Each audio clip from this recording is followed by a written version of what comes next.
अस्सलाम वालेकुम। तो कैसे हैं आप सब? यकीनन आप सब अल्लाह के हुक्म से खैर और आफियत से होंगे। आज की वीडियो उन लोगों के लिए है जो कहते हैं कि हम अल्लाह से मदद कैसे मांगे। जो अल्लाह से मदद मांगते हैं, क्या पता तुम कब से अल्लाह की मदद के इंतज़ार में बैठे हो, तुमने अल्लाह से मदद ही ना मांगी हो। तुम इसकी मदद का इंतज़ार तो कर रहे हो, लेकिन क्या पता तुमने इसे पुकारा ही ना हो सकता है तुमने नमाज पढ़ के अल्लाह की मदद मांगी हो, उसे पुकारा भी हो, लेकिन फिर भी मदद ना मिल सकी हो। पता है ऐसा कब होता है? जब तुम मदद तो मांगते हो लेकिन उसका इंतज़ार नहीं करते। हो सकता है तुम भी जल्दी के चक्कर में उसकी मदद का इंतज़ार ही ना किया हो। पता है अल्लाह कैसे लोगों की मदद करता है? जो उसको पुकार के उसकी मदद का इंतज़ार भी करते हैं, जो उसे मदद मांगने के सिर्फ उससे मदद मिलने की उम्मीद रखते हैं और फिर उस उम्मीद को टूटने नहीं देते, जो जल्दी करके शक में मुब्तला नहीं होते, जो सब्र करते हैं। और पता है सूरह बकरा में अल्लाह ताला हमें क्या बताता है? व अस्तईनु बिस्सब्रि वस्सलाती, और सब्र और नमाज से मदद लिया करो। वो सिर्फ उन्हीं की मदद करता है जो मदद मांगते हैं नमाज पढ़ के, और जो मदद का इंतज़ार भी करते हैं सब्र करके। तो पता है अल्लाह किन लोगों की मदद करता है? ये सोचने वाली बातें हैं जिस पे हमें गौर करना चाहिए कि अल्लाह की मदद तो नमाज करने वालों के साथ है, जो मदद के लिए पुकारते हैं, और अल्लाह की मदद तो उन तक आती है जो इंतज़ार करते हैं, जो सब्र करते हैं, जो शक में नहीं पड़ते, अल्लाह से शक नहीं करते कि हमारी दुआएं कबूल होगी कि नहीं। और यहीं पर जब आपको पता चल गया कि मेरी मदद सिर्फ अल्लाह की ज़ात करेगी, जब आप सिर्फ उसी से मदद मांगते हैं, फिर इंतज़ार क्यों नहीं कर पाते हैं? क्यों शक में पड़ जाते हैं? इसकी वजह ये है कि आपने अल्लाह का कलाम नहीं पढ़ा होता, उस पर गौर नहीं किया होता है। वो अल्लाह तो हमारे इसी शक को दूर करने के लिए पूरे कुरान को नाजिल कर चुका है, जिसमें वो अल्लाह ताला सूरह इमरान में क्या कहता है कि हे ए अल्लाह बादशाही के मालिक, तू जिसको चाहे बादशाही बख्शे और जिसे चाहे बादशाही छीन ले, और जिसको चाहे इज़्ज़त दे और जिसे चाहे जलील करे। हर तरह की भलाई तेरे ही हाथ में है, और बेशक तू हर चीज़ पर कादिर है। ये कुरान की आयत, सूरह इमरान की आयत हमें कितनी बड़ी बात, हमारी शक को दूर करती है कि वो अल्लाह बादशाही का मालिक है। बादशाह कौन होता है? जिसके हाथ में हर तरह का कंट्रोल हो, हर तरह का इख्तियार हो। और वो बादशाही किसके हाथ में है? वो अल्लाह कहता है मैं हूँ, मैं बादशाही का मालिक हूँ, मैं जिसे चाहूँ बादशाही बख्शूँ। बादशाही क्या होती है? किसी को कंट्रोल करना, अपना हुक्मरान बनना, अपने इख्तियारात चलाना। वो अल्लाह कहता है कि मैं जिसको चाहूँ उसको दे सकता हूँ ये बादशाही। क्या आपको कोई बादशाही दे सकता है? आप वोटिंग मांग ले या कहीं पर भी कोई गवर्नर बन जाए, कितने दिक्के काके बनते हैं, लेकिन वो अल्लाह कहता है कि मैं जिसे चाहूँ बादशाह बनाऊँ और जिससे चाहूँ बादशाही छीन लूँ। देख ले वो अल्लाह कितनी बड़ी कुदरतों पर ताकत रखता है, कितना ताकतवर ज़ात है वो अल्लाह, और जिसको चाहे इज़्ज़त दे और जिसे चाहे जलील करे। आज का जो सबसे बड़ा मसला है, लोग परेशान हैं, तकलीफ़ में, किस वजह से हैं? इसी वजह से है कोई आपकी इज़्ज़त नहीं कर रहा तो कोई आपकी कदर नहीं कर रहा, कोई आपके एफ़र्ट्स जो आपने उनके लिए किए उसका शुक्रगुज़ार नहीं है। तो ये तो अल्लाह कहता है कि मैं चाहूँ, मैं जिसे चाहूँ इज़्ज़त दूँ और जिसे चाहूँ जलील करूँ।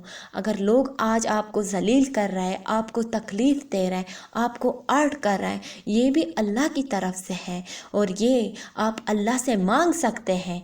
आप एक दफ़ा अल्लाह से यकीन से कहें कि मुझे ये चाहिए, عزت چاہیے، لوگوں کے دلوں میں اپنے لیے محبت چاہیے۔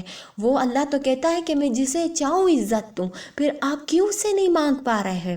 اس کا مطلب یہ ہے کہ آپ شک میں پڑے ہیں، آپ کو اس بات کا شک ہے کہ اللہ تعالیٰ آپ کو دے گا کہ نہیں دے گا۔ اللہ تعالیٰ سے آپ دعا تو کر رہے ہیں، لیکن جیسے میں نے کہا آپ انتظار نہیں کر پا رہے ہیں، آپ شک میں آ گئے ہیں۔ آپ اپنے شک کو قرآن کی آیاتوں کو پڑھ کر دور کر سکتے ہیں۔ یہ اللہ جسے چاہے عزت دے اور جسے چاہے ذلیل کرے۔ ہر طرح کی بلائی تیری ہی آت ہے اور تو بے شک ہر چیز پر قادر ہے۔ تو اس آیات کو دل سے مانیں کہ ہر طرح کی بلائی جو آپ تک پہنچ رہی ہے، لوگوں کے احسان، لوگوں کے وابستہ سہارے، لوگوں کی امیدیں، لوگ آپ کی قدر کرتے ہیں، لوگ آپ کی عزت کرتے ہیں، لوگ آپ کو ذلیل کرتے ہیں یا آپ کی ناقدری کرتے ہیں، یہ ہر طرح کی بلائی اللہ کے ہاتھ میں ہے۔ اس اللہ سے طلب کر لیجئے، بے شک وہ ہر چیز پر قادر ہے۔ قادر کسے کہتے ہیں؟ جس کے کنٹرول میں باریک سے باریک چیز بھی ہو، تو وہ اللہ تو ان لوگوں کے دل میں جو آپ کے لیے نیگیٹو تھاٹس ہے اس کو پازیٹیو کرنے پر قادر ہے۔ وہ اللہ تو ہر چیز پر قادر ہے۔ پھر آپ کیوں پریشان ہو رہے ہو؟ کس چیز کی پریشانی آپ پر آئی ہے؟ رزق کی تنگی کیا آئی ہے؟ کیا دوسری بڑی مشکلات آپ پر آئی ہے؟ کیا پریشانی ہے آپ کی زندگی میں؟ یہی کہ آپ کے حالات سخت ہیں۔ وہ اللہ جو ہر چیز پر قدرت رکھ سکتا ہے، مکمل قدرت کا اختیار رکھتا ہے، تو وہ آپ کے حالات پر کیا اختیار نہیں رکھتا؟ اس کو بدلنے پر قدرت نہیں رکھتا؟ اس کا مطلب یہ ہے کہ آپ نے اللہ کی آیات کو کبھی دل سے پکڑا نہیں ہے۔ دل سے آپ ایک دفعہ پکڑے تو آپ سکون میں، اطمینان میں آ جائیں گی۔ اللہ پہ ذات پر آپ کا بھروسہ بڑھ جائے گا۔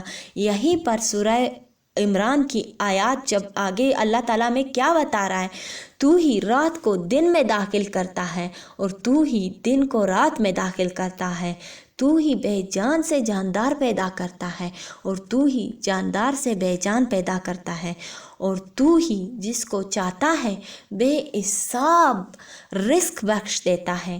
تو یہاں پر میں لوگوں سے یہی کہوں گی، آپ لوگوں کو سمجھانے کی یہی کوشش کروں گا، جو اللہ جس نے اتنی بڑی آیات ہمیں پیش کی کہ وہ دن کو رات میں بدلنے میں قادر ہے اور رات کو دن میں بدلنے میں قادر ہے، تو یہ کتنی بڑی کیا کوئی سائنسدان، کیا کوئی آپ کا پیار کرنے والا، کوئی بھی آپ کا ہمدرد اتنی بڑی قدرت پہ قادر ہے؟ نعوذ باللہ، بالکل بھی کوئی اتنی بڑی قدرت پہ قادر نہیں ہے۔ کسی کے پاس اتنی طاقت نہیں ہے کہ وہ دن کو رات کرے اور رات کو دن کرے۔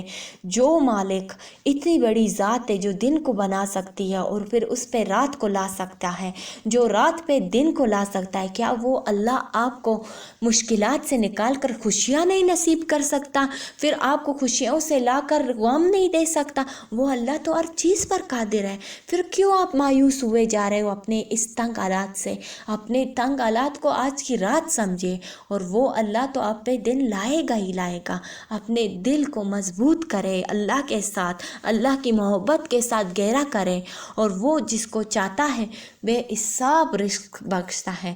رزق صرف یہ نہیں ہے کہ ہم اللہ کے کھانا پینا عطا کی ہوئی چیزیں کھائیں، رزق یہ بھی ہے کہ انسانوں کے دلوں میں ہمارے لیے محبت، رشتوں کی دلوں میں، رشتہ داروں کی دلوں میں، اہم نزدیکی رشتوں، خونی رشتوں کی دلوں میں ہمارے لیے محبت اور شفقت، یہ بھی ایک رزق ہے۔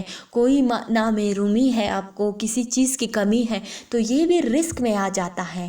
کوئی بھی آپ پہ تکلیف کی آئی ہے، اس پہ بلائی لانا، اس پہ خوشخبری لانا، یہ بھی رزق ہی ہوتا ہے۔ اور اللہ جسے چاہتا ہے بے حساب رزق دیتا ہے، اور اللہ ہے، وہ اللہ کی ذات ہے۔ اگر وہ آپ کو رزق دینے پہ آ جائے، صرف وہ رزق نہیں جو آپ کھانے پینے کو تصور کر رہے ہیں، اللہ تو آپ کو کسی کی محبت دے سکتا ہے، اللہ تو آپ کو نہیں ہے نا وہاں سے خوشیاں دے سکتا ہے جو آپ تصور کر نہیں پا رہے ہیں۔ اللہ تو آپ کے حالات، خوش نصیب والے حالات لانے پر قادر ہے۔ یہ بھی بڑی رزق ہے جو آپ کو مل سکتی ہے۔ وہ اللہ کہتا ہے بے حساب رزق بخشتا ہوں جو اس پر یقین کرتا ہے۔ تو اللہ تعالیٰ جسے چاہے بے حساب رزق دے دیں۔ آپ نے اللہ کی رحمت سے کبھی نا امید نہیں ہونا، اللہ پہ اپنا مکمل یقین رکھنا ہے۔ مومن وہ कौन होता है? मोमिन तो वही होता है जो अल्लाह पे आंखें बंद करके ब्लाइंडली यकीन रखता है कि बस मेरा अल्लाह मुझे पकड़कर इन तमाम रास्तों से क्रॉस कर देगा। वो मेरा भला ही चाहता है, मेरे लिए बहुत अच्छा तसव्वुर करता है जो मैं खुद अपने लिए भी तसव्वुर नहीं कर सकता। इस यकीन के साथ खुद को अल्लाह के साथ जोड़ें, फिर देखें आपके हालात कैसे बदलते हैं। आज अगर आपके हालात इतने सख्त हैं, आपके दिल इतना बर्दाश्ता है, आप बेचैन हैं, आप पे तड़प इतनी ज़्यादा है कि बस अल्लाह मुझे निकाल दे इस हालात से, आप दुआएं कर रहे हैं, आपके आंसू बह रहे हैं, आपको कुछ भी समझ नहीं आ रहा कि किससे मदद मांगूं, क्या करूं, लेकिन आपका दिल बता रहा है ना कि आपको इस हालात से निकालने वाली ज़ात अल्लाह है, तो फिर उस पर यकीन तो करें ना। वो अल्लाह आपके यकीन का मुंतज़िर है कि मेरा बंदा यहाँ पर मुझ पे पुख्ता यकीन करे, मैं वहाँ पर मौजज़ा कर दूँ। वो तो अल्लाह आपके यकीन के इंतज़ार में है, आपके दिल के सुकून के इंतज़ार में है कि कब मेरा बंदा अपना दिल मुझे दे दे और मैं उसे दिखा सकूं कि मैं इस दिल को कैसे बेहतरीन बनाने वाली ज़ात हूँ। अपने दिल को मुकम्मल तरीके से अल्लाह को देने पे कोशिश तो कीजिए। आपके दिल में जब तक ये दुनिया है, जब तक ये परेशानी है, ये तकलीफ़ है, यहाँ पर शक है कि ये तकलीफ़ मेरी जाएगी भी कि नहीं, मैं जो मांग रहा हूँ वो कबूल होगा भी कि नहीं, जब तक आप इस शक में रहेंगे आप इसी तरह तकलीफ़ में तड़पते और बेचैन रहेंगे। जिस दिन आपका ये शक उड़ जाए, आपका दिल सिर्फ अल्लाह की ज़ात से जुड़ जाए कि वो अल्लाह मेरे इस तकलीफ़ को 100% दूर करने वाला है, फिर देखिए आपके लिए उसी वक्त मौजज़ा हो जाएगा। ये जो देरी लग रही है ये कहीं हो सकता है आपकी अपने शक की वजह से लग रही हो, या हो सकता है वो अल्लाह आपका टेस्ट ले रहा हो कि आपका ईमान किस हद तक पुख्ता हो चुका है। तो ये जो ईमान का टेस्ट है ये आपके तो दर्जात बुलंद कर रहा है, आपको नई नई मंजिलें अता कर रहा है। तो इस सब्र को अज़ियत कभी ना समझे, इसको एक गिफ्ट समझिए और इस गिफ्ट को अवेल करें। अल्लाह के साथ अपने ताल्लुक़ को और निखारें और खूबसूरत बनाएं। जहाँ पर आपका ताल्लुक़ अल्लाह से मुकम्मल तरीके से जुड़ गया, उस दिन मुझे नहीं लगता कि आपको अपनी ये तकलीफ़ महसूस होगी। आपको आपके हालात सख्त दिखाई देंगे, हरगिज़ नहीं देंगे। आप अल्लाह की रज़ा में ऐसे खुश हो जाएंगे जिस तरह खुश होने का हक़ है। जिस दिन आप अल्लाह की रज़ा में खुश हो गए उस दिन आपके लिए मौजज़े लग जाएंगे। इतने मौजज़े होंगे कि आप खुद हैरान और परेशान रह गए जाएंगे कि मेरे अल्लाह इतनी बड़ी बड़ी कुदरतों पर कादिर था। जब तक आपका यकीन नहीं आता कि वो अल्लाह हर चीज़ पर कादिर है, तब तक आपके लिए वो हालात से निकलना इम्पॉसिबल है, क्योंकि अल्लाह ताला ने आप पर ये हालात लाए हैं, इसलिए लाए हैं ताकि तुम जान सको, तुम्हें अपनी पहचान करवा सकें। तुम इस हालात में आने के बाद भी अगर अल्लाह को ना पहचान सके और उस अल्लाह को ना जान सके तो फिर क्या फ़ायदा इस आजमाइश के आने का, आपके पास इस तकलीफ़ के आने का। और आपको जो ये तकलीफ़ पहुंची है कहीं ऐसा तो नहीं है कि आपकी अपने अमाल बदअमलियों की वजह से आज आपको ये तकलीफ़ आई है। कहीं सोचिए, कहीं आपने तो इंसानों के साथ बुरा तो नहीं किया है, कहीं आपने तो किसी की पर्दा पोशी, किसी की इज्जत तो नहीं उछाली है, कहीं आपने तो किसी का दिल नहीं तोड़ा, कहीं आपने अपने सख्त अल्फाज के ज़रिए लोगों को ज़ख्मी तो नहीं किया है, कहीं आपकी वजह से लोग तकलीफ़ में तो नहीं आए हैं।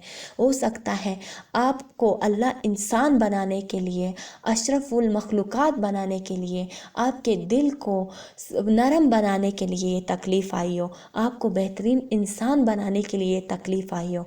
आपको ये तकलीफ़ क्यों समझ नहीं आ रही कि किस लिहाज से आई है, अपने इस तकलीफ़ पर ख़ुद पर नज़र डालें, ख़ुद से आशना करें कि आखिर आप पे क्या बेहतरी लानी है, ये तकलीफ़ आपको पहुंची क्यों है, अल्लाह ताला आपको क्या जोड़ना चाहता है, किस चीज़ से आपको मजबूत कर रहा है, क्या सिखाना चाह रहा है। इस तकलीफ़ में अपनी वो रूह की आंखें खोलें जिसे खोलना बहुत लाजमी है। अगर आप इस दुनिया में उस दुनिया में कामयाबी चाहते हैं, अपनी रूह की आंखें खोलें, इस मजबूरी से, इस परेशानी से फ़ायदा उठाएं और ख़ुद को अल्लाह के हवाले करें। अपनी तकलीफ़ अल्लाह की ज़ात को बताएं। वो अल्लाह پہ یقین رکھیں کہ وہ ہر چیز پر قادر ہے۔ وہ اس بات پر بھی قادر ہے کہ وہ آپ کے دل میں چھپے اس بے چین درد کو نکالنے پر قادر ہے۔ وہ اللہ بہت جلد آپ کے دل سے یہ درد نکال دے گا، اس تکلیف کو ختم کر دے گا۔ اس بات کا یقین اپنے دل کے اندر لائیں، پھر دیکھیں آپ کے حالات کیسے بدلتے ہیں۔ تو آج کی ویڈیو میں اتنا ہی۔ امید کرتی ہوں آپ کو آج کی ویڈیو بہت پسند آئی ہوگی، اور اگر آپ کو پسند آئی تو کمنٹ سیکشنز میں کمنٹ لازمی کریے گا۔ ملتے ہیں نیکسٹ ویڈیو میں، تب تک کے لیے مجھے دیجیے اجازت۔ اللہ حافظ۔